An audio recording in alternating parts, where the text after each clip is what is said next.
There are moments in life that don't arrive with chaos. No screaming. No shattered glass.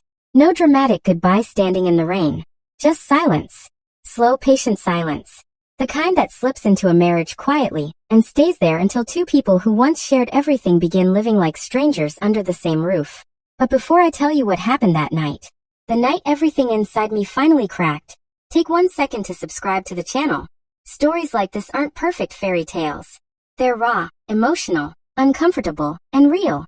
And if you enjoy deep human stories that stay with you long after the video ends, subscribe now and stay until the end. Because this story isn't only about betrayal, it's about loneliness. The kind that changes people slowly. I was 54 years old when I realized I had become invisible inside my own marriage. Not physically invisible, emotionally invisible. There's a difference. My husband, Albert, and I had spent over 3 decades together. 30 years of shared bills, hospital visits, birthdays, family dinners, arguments, vacations, and routines so familiar they no longer needed words. From the outside we looked stable, comfortable, successful, even. But people only see photographs. They never see the silence between them. Every evening followed the same pattern. Albert would come home, loosen his tie, eat dinner half distracted, and settle onto the couch in front of the television. Sometimes he'd fall asleep before finishing a sentence. Other nights he disappeared into his study, shutting the door softly behind him like he was sealing himself inside another world. A world where I no longer existed. At first, I tried to fix it. I suggested date nights, weekend trips, long conversations after dinner, small things, simple things. But every attempt felt one-sided, like trying to warm cold hands over ashes that had stopped burning years ago. Eventually, I stopped asking. That's the dangerous thing about emotional neglect. It doesn't destroy you all at once. It erodes you slowly, quietly, patiently. You begin convincing yourself that needing affection is childish, that wanting attention is selfish, that loneliness is simply part of growing older. But loneliness inside a relationship feels different from ordinary loneliness. It feels personal. The house itself began to change in my eyes. Rooms that once carried laughter now felt heavy and unfamiliar. I would stand in the kitchen remembering the younger version of us dancing barefoot while dinner burned on the stove. I remembered road trips with loud music and terrible singing.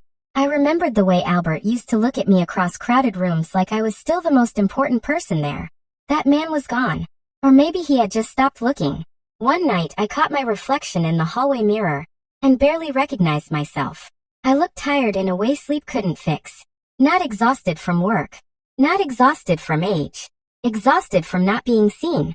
That realization terrified me more than wrinkles ever could. Because when someone stops seeing you long enough, eventually you stop seeing yourself too. Albert wasn't cruel. Honestly, cruelty might have been easier to survive. Cruel people still react to you. They acknowledge your existence. Albert had simply become absent. And absence can feel colder than hate. Then there was Hector, Albert's nephew, 27 years old. Calm, respectful, attentive in ways that felt unfamiliar after years of emotional distance. He visited often to help around the house or check on Albert, especially after Albert's blood pressure problems started getting worse. At first, Hector was just background noise in my life. A polite young man carrying grocery bags or fixing broken shelves. But then I noticed something dangerous. He listened when I spoke. Really listened. Not distracted listening. Not polite nodding. Real attention. One afternoon while Albert slept in front of the television, Hector sat with me in the kitchen while I drank coffee gone cold in my hands. "You seem tired," he said gently. Such a simple sentence. But I can't explain what hearing genuine concern did to me after years of emotional emptiness. I laughed it off. "I've fini." He looked unconvinced. "You don't have to pretend with me." That sentence stayed in my head for days. Because pretending had become my full-time job. Pretending the silence didn't hurt. Pretending my marriage was normal. Pretending I wasn't disappearing piece by piece inside my own life. After that, I became more aware of him. The way he noticed small details. The way he asked questions and actually waited for answers. The way he treated me like a person instead of another object in the house. And for the first time in years, I hated myself for noticing. I knew the line. I understood the boundary. But loneliness has a terrifying way of weakening the walls people once believed were permanent. One evening Albert barely looked up from the television while I stood in front of him talking about my doctor's appointment. Halfway through my sentence, I realized he wasn't listening at all. I stopped speaking. He didn't notice. Not immediately. Not even after several seconds. Finally he muttered, "Sorry, what did you say?" While still staring at the screen. Something inside me cracked quietly. That night, I sat alone in the bedroom staring at my phone for nearly an hour. I don't know what I expected. Comfort? Escape? Proof that somebody would notice if I disappeared? My hands trembled as I scrolled through my contacts and stopped on Hector's name. I should have put the phone down. Instead I called. When he answered, his voice sounded alert immediately. "Diana? Everything okay?" And hearing someone sound genuinely concerned about me almost destroyed the little composure I had left. "I can't do this anymore," I whispered. Silence. Then softly, carefully he asked, "What happened?" I looked toward the living room where Albert still slept under the flickering television light, completely unaware his wife was emotionally collapsing only a few rooms away. "I feel invisible," I admitted. The words came out shakier than I expected. And once they started, they wouldn't stop. Years of loneliness spilled out of me in broken sentences. The silence. The distance. The feeling that my marriage had become nothing more than routine and obligation. Hector listened quietly the entire time. No interruptions. No judgment. No empty advice. Just presence. And sometimes presence is the most dangerous comfort of all. After the call ended, I sat in darkness for a long time, realizing something I didn't want to admit. The scariest part wasn't that I had called him. The scariest part was that talking to him felt more emotionally intimate than talking to my own husband had felt in years. And deep down, I knew that once loneliness finds someone who finally makes you feel seen, nothing stays simple after that. Before we begin, take one quick second and subscribe to the channel. These stories aren't just made to entertain you. They're designed to stay with you long after the screen goes dark. Every episode is emotional, cinematic, and deeply human. So sit back, stay until the end, and let this story unfold slowly, because nothing about it is as simple as it first seems. There are certain kinds of silence that feel heavier than noise. Not the peaceful kind. Not the quiet of a rainy evening or an empty street at dawn. I'm talking about the silence that grows between people who once promised to care about each other. The kind that slowly fills every room until breathing inside it feels impossible. That was the kind of silence sitting in my apartment that night. I sat on the floor beside the couch with my knees pulled against my chest, staring at the glow of the city through the window. Cars moved below. People laughed somewhere in the distance. Life continued as if nothing had changed. But everything in my world had. Just 8 hours earlier, I still had a job. For almost 3 years, I worked at a small cafe downtown. It wasn't glamorous, but it was mine. I knew every regular customer by name. I knew who wanted extra foam, who hated sugar, who secretly ordered decaf while pretending they drank espresso. My mornings had structure, purpose, familiarity. Then, without warning, the owner gathered us together and announced the cafe was shutting down immediately. No notice. No backup plan. No final paycheck beyond what we were already owed. One moment I was tying my apron and smiling at customers. The next, I was carrying a cardboard box of my belongings through the parking lot, trying not to cry in front of strangers. By evening, reality hit harder. Rent was due in 6 days. My savings account barely looked alive. Groceries were already stretched thin. I remember opening my fridge and staring at half a carton of eggs and expired juice like they might magically solve something. That's the thing about fear. Real fear doesn't scream. It whispers. It sits quietly in your chest and tightens slowly, until every thought becomes heavier than the last. And in moments like that, you reach for the people you believe will catch you. So I called my boyfriend. We had been together for almost 2 years, though sometimes it didn't feel that way. He liked distance, space, independence. At first, I admired that about him. I told myself it meant we respected each other's individuality. But over time, that distance started to feel colder. Like I was standing outside a locked door I wasn't allowed to knock on too loudly. Still, he was the first person I thought of. Maybe because love makes you hopeful. Or maybe because desperation makes you forget things you already know. When he answered, his voice sounded distracted. "Hey," he said casually. I tried to steady myself before speaking, but my voice cracked anyway. "I lost my job today." There was a short pause. "Oh," he replied. "That sucks." The words landed flat. I looked down at my trembling hands. "I don't know how I'm going to pay rent this month." Another pause. Then he sighed softly, almost impatiently.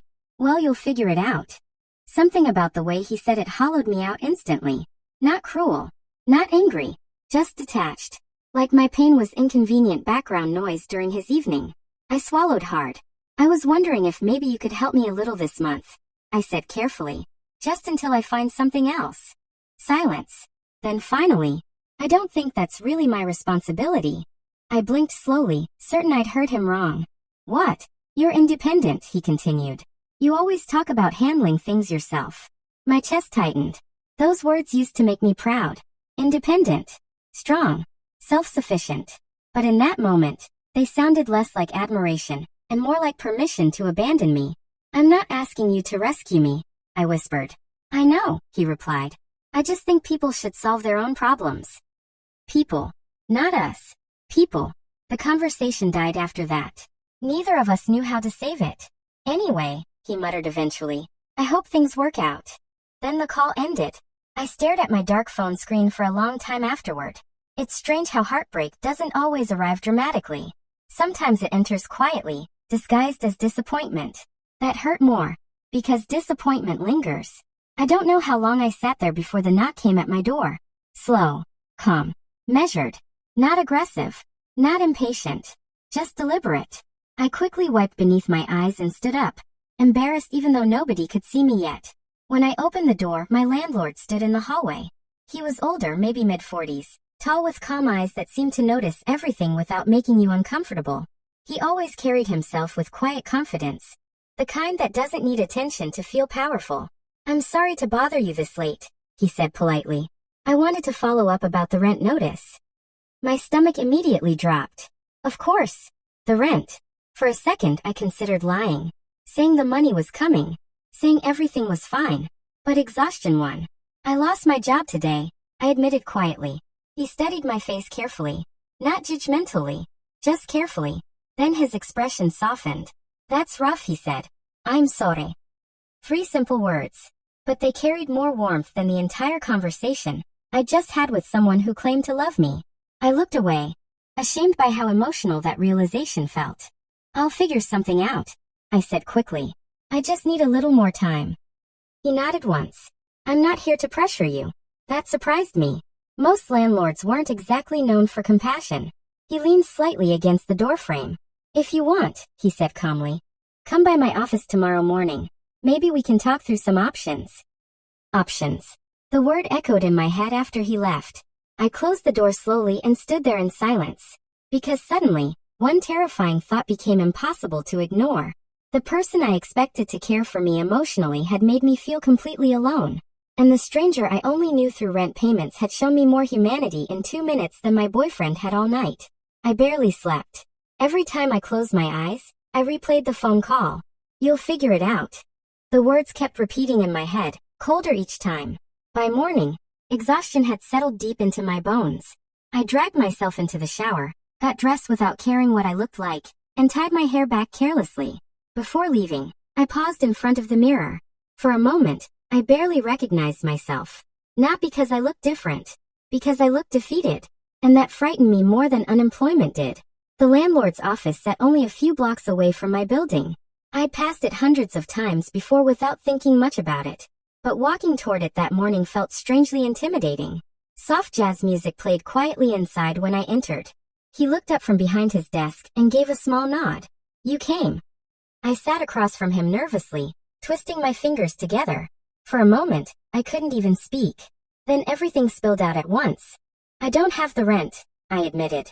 I've already started applying for jobs everywhere. I'm trying, I swear. I'm not just waiting for someone to save me. He listened without interrupting. That alone felt unusual. Most people listen just long enough to prepare their own response. But he actually listened. When I finished, he leaned back slightly in his chair.